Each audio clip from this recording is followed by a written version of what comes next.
প্রথমেই বক্তব্য রাখার জন্য আহ্বান জানাচ্ছি মোহাম্মদ আবুল কালাম, কুমিল্লা ৯।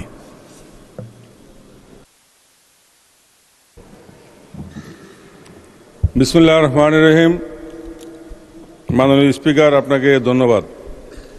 আমি ৭১ বিধিতে মাননীয় অর্থ ও পরিকল্পনা মন্ত্রীর মহোদয়ের মনোযোগ আকর্ষণ করছি।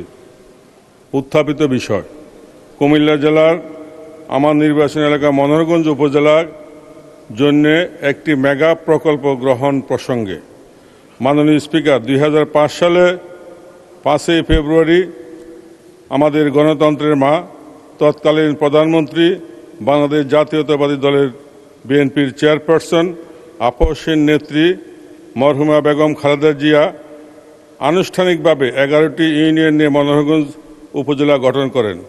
রাজনৈতিক প্রতিহিংসার কারণে এখানে প্রতিষ্ঠিত হয়নি উন্নত যোগাযোগ ব্যবস্থা, ভালো মানের শিক্ষা প্রতিষ্ঠান, নেই কোনো ভালো মানের সরকারি স্বাস্থ্যসেবা সুবিধা কিংবা বাণিজ্যিক প্রতিষ্ঠান।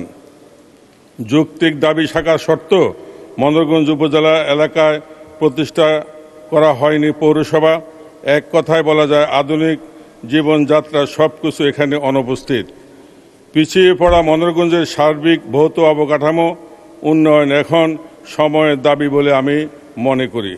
মাননীয় স্পিকার, একটি অঞ্চলের কার্যকারিতা ও উন্নয়নের জন্য অপরিহার্য মৌলিক ভৌত অবকাঠামো উন্নয়ন, উন্নত রাস্তা, সেতু, ভালো শিক্ষা প্রতিষ্ঠান, স্বাস্থ্যসেবা, বিদ্যুৎ এবং সুপেয় পানি এবং নিরাপদ পানির ব্যবস্থা, পরিবহন এবং যোগাযোগ ব্যবস্থার মতো স্থায়ী স্থাপনা, এগুলো শুধু একটি এলাকার অর্থনৈতিক কার্যক্রম এবং উৎপাদন ক্ষমতা বৃদ্ধিতে সহায়তা করেন, বরং জনগণের জীবনযাত্রাকে সহায়তা করে, যাহা পুরো দেশের অর্থনীতির সাথে সম্পৃক্ত।